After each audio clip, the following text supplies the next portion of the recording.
bolt of fire rippled from the fortifications into the churning bodies of the Tyranids of High Fleet Promicide, the mass reactive rounds punching gobbets of chitin and flesh from the sinuous beasts, their multicoloured hides making it hard to identify a single creature.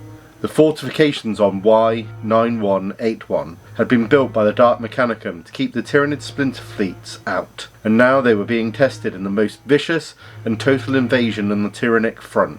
Solkar lifted his bolter back into position and sent a burst into the multicoloured monsters. From the base of the fortification he could hear chittering and squelching as small Tyranid lifeforms burrowed into the walls. Suddenly his auto-reactive lenses darkened as lascannon fire leapt from the fort into one of the large beasts in the horde, the sun-bright shaft of light tearing through the chitinous armour and heating the wet interior until the beast exploded in a roiling mess. A lurch came from below his boots, and he could hear the fortification screech. He reached for the frag grenades, mag clamped to his waist, and threw 2 of them over the wall in quick succession. The double crump of their detonation was interspersed with inhuman squealing and the sound of bodies writhing over each other. Adamantium hard talons, the size of Solkar's thigh, crashed into the parapet as one of the large war beasts tried to find purchase.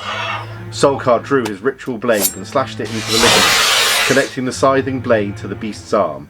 Dedicating his cut to the god core, he struck true.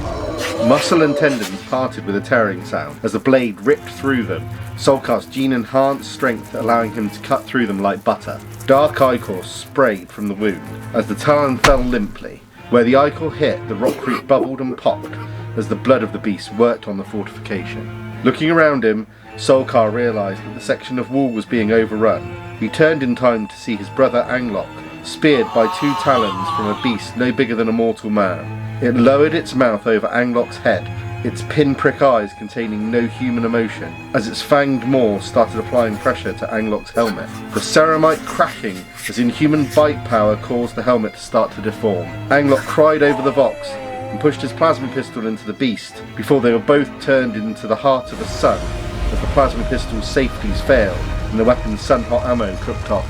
The wall underneath Solkar shook, and a grinding, screeching sound, like the end of the world, assaulted Solkar's ears, and he fell.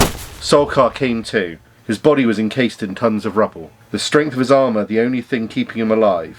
He felt a tugging at his chest, and he could hear a screeching, as if blades were being dragged down a chalkboard. Pain flared through his chest, as the Tyranid Ripper beast that had been working on him managed to pierce through the chest plate. Solkar started screaming, and did not stop, even when the beast ate his first heart, his lungs, his progenoid gland, and then darkness.